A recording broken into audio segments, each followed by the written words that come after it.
जहां एक तरफ सुप्रीम कोर्ट में West Bengal Election Commission of India का मुद्दा ऑलरेडी गर्म था, वहीं अब एक नया ट्विस्ट कलकत्ता हाईकोर्ट में आ गया है और इस बार सीधा सवाल उठ रहा है इलेक्शंस की न्यूट्रलिटी पर, सिस्टम की क्रेडिबिलिटी पर और बीजेपी पर भी कि सीरियस इल्जाम उन पर लगे हैं। तो क्या सच में इलेक्शन प्रोसेस कॉम्प्रोमाइज हो रहा है या ये सिर्फ पॉलिटिकल नैरेटिव बिल्ड हो रहा है? चलिए पूरे मैटर को डिटेल में समझते हैं और देखते हैं कि कैसे टीएमसी की तरफ से एक प्ली कलकत्ता हाईकोर्ट जा पहुंची है, वैसे ही जैसे एक समय पर वेस्ट बंगाल सीएम ममता बनर्जी खुद सुप्रीम कोर्ट चली गई थी। तो व्यूवर्स, कहानी स्टार्ट होती है तृणमूल कांग्रेस यानी टीएमसी के एक फ्रेश लीगल मूव से, जहां पार्टी ने कलकत्ता हाईकोर्ट के सामने एक रिट पिटिशन फाइल की है आर्टिकल 226 के तहत। अब इस पिटिशन में सीधा आरोप लगाया गया है एक पुलिस ऑब्जर्वर पर जिनका नाम है परमार स्मिथ परशुत्तम, जो आईपीएस ऑफिसर है और उन्हें वेस्ट बंगाल असेंबली इलेक्शंस 2026 के लिए अपॉइंट किया गया था। अब पिटिशन में क्लियरली लिखा गया है कि the present writ petition under article 226 has been filed by the petitioners regarding serious misconduct by Mr. Parmar, IPS appointed as a police observer for the West Bengal Legislative Assembly Elections 2026। पर सवाल ये उठता है कि misconduct क्या है? तो TMC का कहना है कि जो ऑफिसर को न्यूट्रल रहना चाहिए था, जो इंडिपेंडेंट मॉनिटरिंग के लिए अपॉइंट किया गया था, उन्होंने अलेजेडली एक अनऑफिशियल एंड अनडिस्क्लोज्ड मीटिंग की बीजेपी कैंडिडेट के साथ। और ये कोई रैंडम एलिगेशन नहीं है, बल्कि स्पेसिफिक कॉन्स्टिट्यूएंसी का नाम भी दिया गया है, 142 मगरात पश्चिम असेंबली कॉन्स्टिट्यूएंसी, जो साउथ 24 परगाना में आती है, जहां बीजेपी के कैंडिडेट गौर घोष इलेक्शन लड़ रहे हैं। Hello law lovers and justice seekers, welcome to law Chakra. हम आपके लिए लेकर आए हैं कुछ बहुत ही एक्सक्लूसिव। इंट्रोड्यूसिंग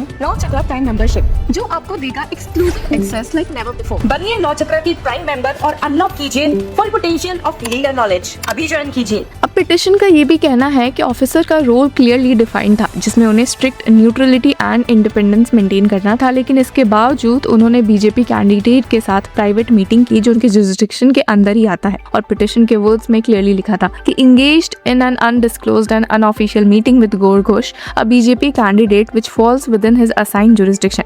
अब यहाँ एक और इंटरेस्टिंग डिटेल सामने आती है जो टीएमसी ने हाईलाइट की है। ऑफिशियली ऑब्जर्वर को अलीपुर के आईपीएस मेस में अकोमोडेशन दिए गए थे, लेकिन एलिगेशन ये है कि वो प्रोटोकॉल फॉलो नहीं करते हुए डायमंड हार्बर के सरगार का टूरिस्ट लॉज में रुके थे 20 अप्रैल 2026 को, और इसी जगह पर अलेजिडली वो मीटिंग हुई थी। मतलब टीएमसी ये नैरेटिव बिल्ड कर रही है कि सिर्फ मीटिंग नहीं हुई, बल्कि डिलिबरेटली एक ऐसी जगह चूज की गई जो ऑफिशियल रिकॉर्ड में नहीं थी, जो ट्रांसपेरेंसी के अगेंस्ट भी है। और सबसे इंपॉर्टेंट बात, टीएमसी ने क्लेम किया है कि उनके पास इस मीटिंग का सीसीटीवी फुटेज भी है, जो उन्होंने पिटिशन के साथ एनेक्स किया है। पिटिशन में लिखा गया कि the petitioner contends that such conduct violates established norms governing election observers, undermines the principles of neutrality, transparency and institutional integrity and erodes public confidence in the fairness of the electoral process. यहाँ clearly 3 चीजें highlight हो रही है, neutrality, transparency और institutional integrity, जो किसी भी election के लिए बैकबोन होती है। अब टीएमसी का आर्गुमेंट ये भी है कि इलेक्शन कमीशन के ऑब्जर्वर्स का रोल होता है एज इंडिपेंडेंट मॉनिटर्स का, जो इंश्योर करते हैं कि फ्री एंड फेयर इलेक्शंस, और अगर वो ही किसी पॉलिटिकल कैंडिडेट के साथ प्राइवेट मीटिंग करे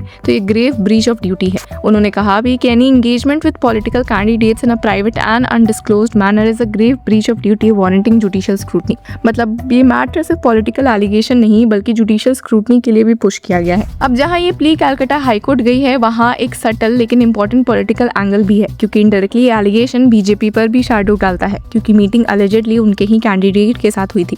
तो अपोजिशन ये नैरेटिव बिल्ड कर सकता है कि इलेक्शन मशीनरी मिसयूज हो रही है, जबकि बीजेपी साइड से ये कहा जा सकता है कि ये बस इलेक्शन टाइम के पहले पॉलिटिकल स्टंट है। इसी बीच कलकत्ता हाईकोर्ट में एक और रिलेटेड डेवलपमेंट हुआ जो इलेक्शन कंडक्ट से ही जुड़ा हुआ है, लेकिन इस बार फोकस है लॉ एंड ऑर्डर पर। अब कोर्ट ने मोटरसाइकिल यूज को लेकर अपने अर्लियर ऑर्डर में मॉडिफिकेशन किया है।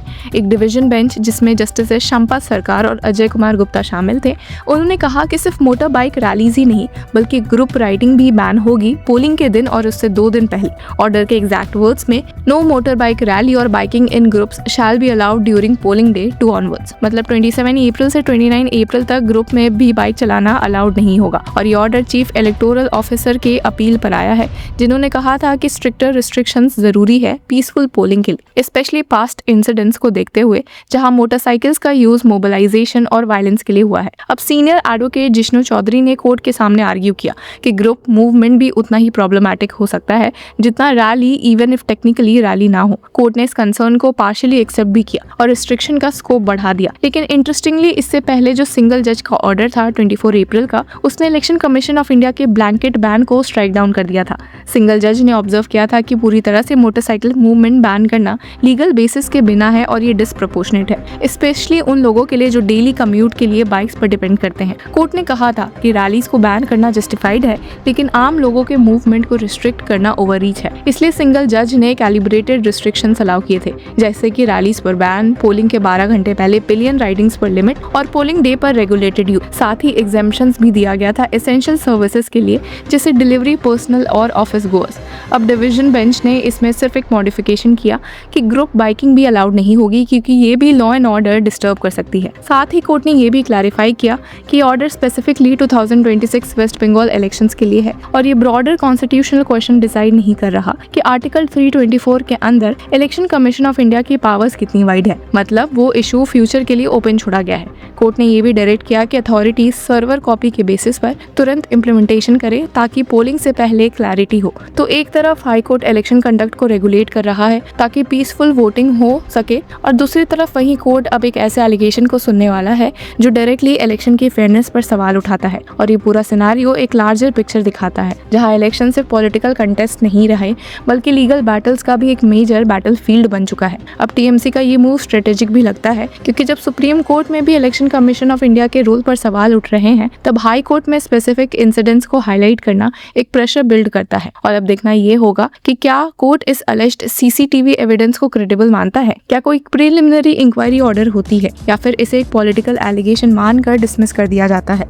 साथ ही बीजेपी का स्टैंड भी इंपॉर्टेंट होगा, क्योंकि उनके कैंडिडेट का नाम डायरेक्टली आया है। एंड में सबसे बड़ा सवाल वही है, क्या इलेक्शन प्रोसेस ट्रूली न्यूट्रल है या फिर ग्राउंड रियलिटी में कुछ और चल रहा है जो कोर्ट्स तक पहुंच रहा है। और जब judiciary, election Commission of India और पॉलिटिकल पार्टीज एक ही नैरेटिव में आ जाते हैं, तो समझ जाओ कि इलेक्शन सिर्फ वोट का गेम नहीं बल्कि पावर, परसेप्शन और प्रूफ का भी गेम बन चुका है। तो व्यूअर्स, इस पूरे मुद्दे पर आपकी क्या राय है? Do let us know in the comment section. Until then keep following Law चक्र।